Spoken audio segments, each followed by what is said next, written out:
శ్రీ గురుభ్యో నమః. శ్రీ మాత్రే నమః. Welcome to VMK astro numerology channel.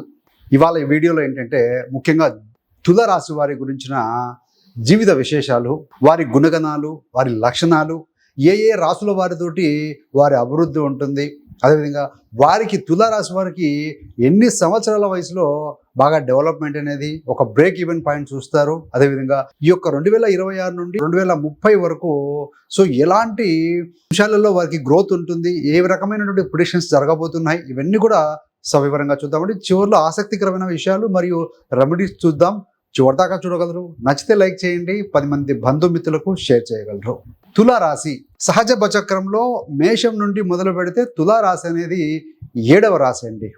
తులారాశి సింబల్ కనుక చూస్తే త్రాసు లేదా తక్కెడ అంటాం కదా. So they are very balanced nature. So ఇది ఈ యొక్క అందరితో సమానంగా ఉండాలని ప్రయత్నం చేస్తూ ఉంటారు. తులారాశి అనేది వాయుతత్వానికి చెందిన రాశి.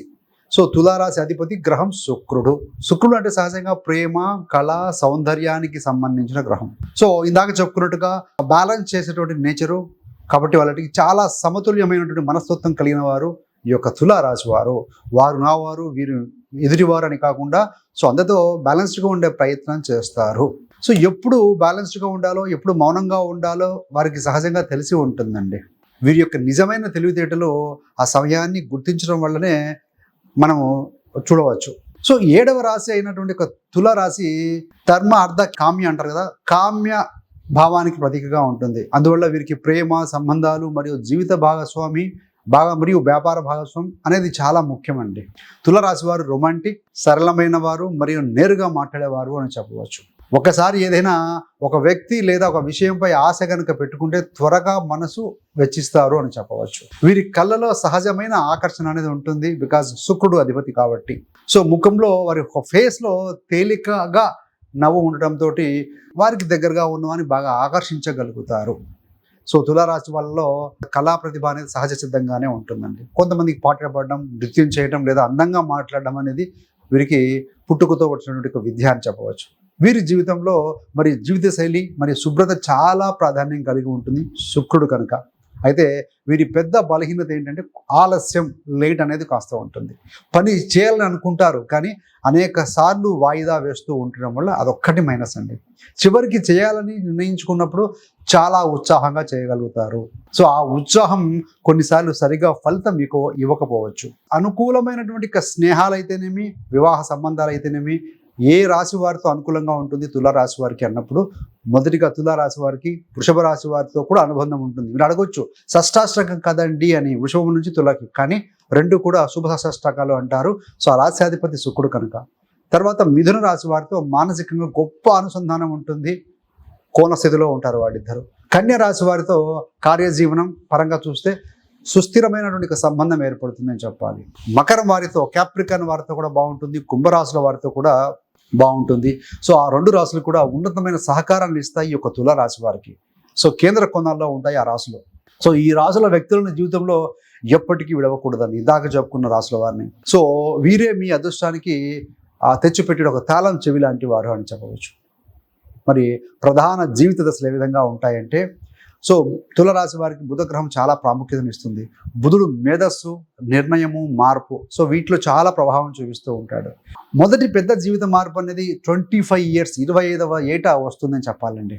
ఇది ఒక నిర్ణయం లేదా కెరీర్ మార్గం పూర్తిగా మారే సందర్భం అవుతుంది తులారాశి వారికి చాలా మంది జీవితాల్లో. తదుపరి ఏంటంటే 28 నుంచి 29 సంవత్సరాల మధ్య వస్తుంది. అది కూడా ఒక మంచి మార్పు అని చెప్పాలి. చెక్ చేసుకోండి, మీకు ఎప్పుడు వచ్చిందో కామెంట్ రూపేనా తెలియజేయగలరు. సో ఈ కాలంలో ప్రేమ, ఉద్యోగం లేదా వ్యక్తిత్వంలో మంచి ఇంప్రూవ్మెంట్ కనిపిస్తుంది అని చెప్పాలి. 28 to 29. సో అత్యంత శుభమైన కాలం ఏంటంటే 32 to 36 మధ్య ఉంటుందండి. ఈ 32 మరియు 30 సంవత్సరాల వయసులో మధ్యలో ఏంటంటే విశేషమైన విజయాలు, మంచి శ్రేయస్సు మరియు ఆత్మవిశ్వాసం అనేవి బాగా పెరుగుతాయి అని చెప్పవచ్చు. మరి గ్రహాల రీత్యా చూసినప్పుడు శని గ్రహ సంచారం 2026 నుంచి 2029 మధ్యన చూస్తే ప్రస్తుతానికి శనైశ్వరుడు 6వ స్థానంలో మీనంలో సంచరిస్తూ ఉన్నాడు 2027 జూన్ వరకు. సో ఈ సమయంలో ఏంటంటే అప్పులు, ఆరంటే శత్రు రుణ రోగ బాధ కదా, అప్పులు, శత్రువులు మరియు కోర్టు వ్యవహారాల్లో మీకు అనుకూలత అనేది ఉంటుందండి. మీరు కనుక హార్డ్ వర్క్, శ్రమ చేస్తే శనిశ్చరుడు ఒక పద్ధతికి కారకుడు, సిస్టమాటిక్ ప్లానెట్ కాబట్టి మంచి ఫలితాలు ఇస్తాడు. 2027 జూన్ తర్వాత మీకు 7వ స్థానంలోకి వస్తారు, మేషంలోకి. 2029 వరకు అక్కడ ఉంటారు. ఈ సమయంలో దాంపత్య జీవితంలో కొంత ఒత్తిడి ఉండొచ్చు. శని అనానుకూల రాశి అది. కానీ అవివాహితులకు కొత్త వివాహ అవకాశాలు వస్తాయండి. కొంతమందికి ప్రేమ వివాహం కూడా జరిగే అవకాశం ఉంది, ఇంటర్కాస్టల్ ఇంటర్లీజన్ వారితో కొంతమంది. అదేవిధంగా ఈ సమయంలో గృహ నిర్మాణం, ఆస్తుల కొనుగోలు లేదా వాహనం కొనడం కూడా చేయవచ్చు. అయితే తొందరపాటు మరియు మొండితనాన్ని నియంత్రించుకోవడం చాలా ముఖ్యమండి, కంట్రోల్ చేసుకోవాలి. మరి రాహు కేతు గ్రహాల యొక్క ప్రభావం ఏ విధంగా ఉంటుందయ్యా అన్నప్పుడు 2026 డిసెంబర్ 5 వరకు రాహు 5వ స్థానంలో ఉంటారు, కుంభరాశిలో, తులారాశి వారికి. ఈ స్థితిలో ఉన్నప్పుడు ప్రేమ సంబంధాలలో కొన్ని అపార్థాలు మరియు వాగ్వాదాలు తలెత్తవచ్చు. ముఖ్యంగా విద్యాపరమైనటువంటి అనవసరమైన నిర్ణయాలు తీసుకోకుండా లక్ష్యంపై దృష్టి పెట్టాలి. సో డిస్ట్రాక్షన్ అయ్యే అవకాశం ఉంటుంది విద్యార్థులకి. So high have to be very very very focused అండి. 2027 నుండి 2028 మధ్య రాహువు 4వ స్థానానికి వస్తారు, మకరానికి. అప్పుడు కేతువు 10వ స్థానంలో ఉంటారు. ఈ కాలంలో ఏంటంటే కెరీర్లో మార్పు, కేతువు డిటాచ్మెంట్. సో కెరీర్లో మార్పులు, విదేశీ ప్రయాణాలు లేదా స్థిర నివాస అవకాశాలు కూడా బలంగా ఉంటాయండి. తల్లి అమ్మతో ఉన్నటువంటి ఒక వాదనలో తగువగా మారకుండా జాగ్రత్తగా ఉండాలి. 2028 మధ్య నుంచి 2029 వరకు రాహు 3వ స్థానంలోకి వెళ్తారు, ఈ యొక్క ధనస్సు రాశిలోకి. ఈ కాలం అత్యంత మేధస్సుతో కూడుకుందండి, గురుడింట రాహు కాబట్టి. ఏదైనా ఆన్లైన్ పనులు కానీ, ఏఐ టెక్నాలజీ కానీ మరియు మార్కెటింగ్ రంగంలో మంచి మంచి విజయాలు వస్తాయి. అదేవిధంగా కొన్ని అగ్రిమెంట్లు కూడా చేసుకునే అవకాశం ఉంటుంది. మీ యొక్క యంగర్ సిబ్లింగ్స్ కూడా గ్రోత్ బాగా ఉంటుందండి. ఆ సమయంలో మీరు జర్నీస్ బాగా ఇష్టపడతారు. గురు గోచారం చూస్తే జూపిటర్ ట్రాన్సిట్ 2026 జూన్లో ఈ యొక్క గురుగ్రహం 10వ స్థానంలోకి కర్కాటకంలోకి వస్తారు. బలమైన స్థానం ఈ యొక్క కర్కాటకం గురుడికి. జూన్ నుంచి నవంబర్ 2026 వరకు ఉద్యోగంలో ప్రమోషన్లు కానీ లేకుంటే మంచి ఆస్తి అవకాశాలు కూడా కనిపిస్తున్నాయండి. కొత్త ప్రాజెక్టులు కావచ్చు, కొత్త బాధ్యతలు, ఇవన్నీ కూడా మీకు మేలు చేస్తాయి తులారాశి వారికి. 2027 మరియు 2028 సంవత్సరాలు అనేటివి సంతాన సంబంధాల్లో చాలా అనుకూలంగా ఉంటాయి. వారి గ్రోత్, వారి డెవలప్మెంట్ చూస్తారు. ముఖ్యంగా పిల్లల విద్య కానీ మరియు కుటుంబ విస్తరణలో సానుకూలమైన మార్పులు జరుగుతాయని చెప్పవచ్చండి. అంత బాగానే ఉంది. మరి జ్యోతిష పరిహారాలు ఏంటయ్యారంటే, ఆస్ట్రాలజికల్ రెమెడీస్ చూస్తే శుక్రుడి బీజ మంత్రం ఓం ద్రాం హ్రీం ద్రౌం సహ్ శుక్రాయ నమః. సో ఈ మంత్రాన్ని ప్రతిరోజు జపించండి, మినిమం 108 సార్లు అండి. అదేవిధంగా రాహు బీజాన్ని కూడా రోజు 108 సార్లు పఠించడం మంచిది. మీ యొక్క ఆలోచనలు, క్రియేటివిటీ సరైన మార్గంలో వెళుతుంది. ప్రతిరోజు ఉదయం కుదిరితే పక్షులకు ఆహారం పెట్టడం కూడా శుభ ఫలితాన్ని ఇస్తుంది. అదేవిధంగా ప్రతిరోజు హనుమాన్ చాలీసా చదవటం అడ్డంకులను తొలగిస్తుంది. అదేవిధంగా విష్ణు సహస్రనామావళి పఠనం లేదా వినటం కూడా మంచి ప్రశాంతతనిస్తుందండి. సో ఈ రెమెడీస్, సింపుల్ రెమెడీస్ ఏవైతే ఉంటాయో తులారాశి వారి జీవితంలో ప్రశాంతతను మరియు స్థిరత్వాన్ని, స్టెబిలిటీని తీసుకొస్తాయని చెప్పవచ్చు. సో మనం చివరికి వచ్చాం. సో తులారాశి వారు ఏంటంటే నిజమైన సమతుల్యం కలిగినటువంటి వారు. ప్రేమ మరియు వారి యొక్క శైలి అనేది ఒక ప్రత్యేకమైన ప్రతిరూపాన్ని చూపిస్తుందండి. జీవితంలో నిర్ణయాలను సానుకూలంగా తీసుకుంటూ మీరు కనుక ముందుకు సాగితే అద్భుతమైన ఫలితాలు వస్తాయని ఘంటాపదంగా చెప్పవచ్చు. శుక్రుడు మీ ఆకర్షణను మరియు కళా ప్రతిభను కూడా పెంచుతాడు. బుధుడు మీ యొక్క నిర్ణయ శక్తిని బలోపేతం చేస్తారు. శని మీకు క్రమశిక్షణ నేర్పుతాడు మీకు. సో ఆయన ముఖ్యంగా చతుర్థ పంచమాధిపతి. ఈ 3 గ్రహాల సమతుల్య ప్రభావంతో తులారాశి జీవిత యాత్ర శుభప్రదాయకమవుతుందని ఘంటాపదంగా చెప్పవచ్చండి. ఎల్లప్పుడూ సహనం మరియు ప్రేమతో ముందుకు సాగండి. మీ యొక్క ప్రతి దశలో కూడా దేవుని ఆశీర్వాదం ఎల్లప్పుడూ మీ మీద ఉండాలని కోరుకుంటున్నామండి. సో ఇదే మన యొక్క ఇందాక చెప్పుకున్నటువంటి తులారాశి యొక్క పూర్తి జ్యోతిష విశ్లేషణ.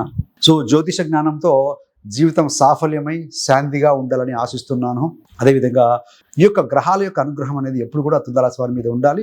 సో ప్రజలకు ఎన్నో విధమైన సహాయ సహకారాలు మీరు అందిస్తూ సుఖశాంతులతో మీరు జీవితంలో ముందుకు వెళ్దాలని కోరుకుంటూ, సో థ్యాంక్స్ ఫర్ వాచింగ్ అండి. ఇలాంటి మరిన్ని మంచి మంచి వీడియోల కోసం VMK astro numerology channel subscribe చేసుకోగలరు. పక్కనున్న బెల్ సింబల్ మీద క్లిక్ చేస్తే మేము చేసే ప్రతి వీడియో కూడా నోటిఫికేషన్ ద్వారా మీ దాకా అందుతుంది. సో మేము చేసేటువంటి గోచార వీడియోలు, గ్రహాల యొక్క మార్పులు, అదేవిధంగా ఏదైనా కోర్సెస్ ఉన్నాయా, జ్యోతిష పరంగా కావచ్చు, న్యూమరాలజీ పరంగా కావచ్చు, సో మేము చేసేటువంటి వీడియోస్ అప్డేట్స్ మీరు మిస్ అవ్వకుండా ఉండాలంటే మీరు మన VMK astro numerology channel subscribe చేసుకోగలరండి. అదేవిధంగా మీరు కనుక ఇందాక మనం చెప్పుకున్నట్టుగా మీది తులారాశి అయి ఉండి ఉంటే, లేదా మీ ఫ్రెండ్స్ అండ్ ఫ్యామిలీ మెంబర్స్ ఏదైనా మీరు గమనించి ఉంటే మనం చెప్పుకున్న విషయాలు, సో కామెంట్ రూపేనా ఏ సంవత్సరం మీకు సో ఇలాంటివి జరిగాయి, అదేవిధంగా ఏ రాశి వారితో మీరు సఖ్యతగా ఫ్రెండ్లీగా ఉంటారో సో కామెంట్ రూపంలో తెలియజేయగలండి. ఇంతటితో కాకుండా మీకు కానీ మీ బంధుమిత్రులకు ఎవరికైనా జ్యోతిష్యం నేర్చుకోవాలని ఆసక్తి ఉన్న వారి కోసం 30 days astrology beginners course release చేశామండి. సో చాలామంది జాయిన్ అయి నేర్చుకుంటూ సక్సెస్ఫుల్గా ముందుకు వెళ్తున్నారు.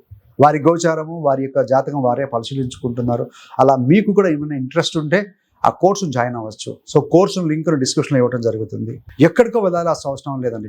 మీ యొక్క కంఫర్టబుల్ టైంలో కన్వీనియంట్ టైంలో చూస్తూ నేర్చుకుంటూ ఉండొచ్చు. 30 days తర్వాత డెఫినెట్గా మీరు గోచారం జాతకం పరిశీలించుకోగలుగుతారండి. So thanks for watching. సర్వేజన సుఖినో భవంతు. స్వస్తి.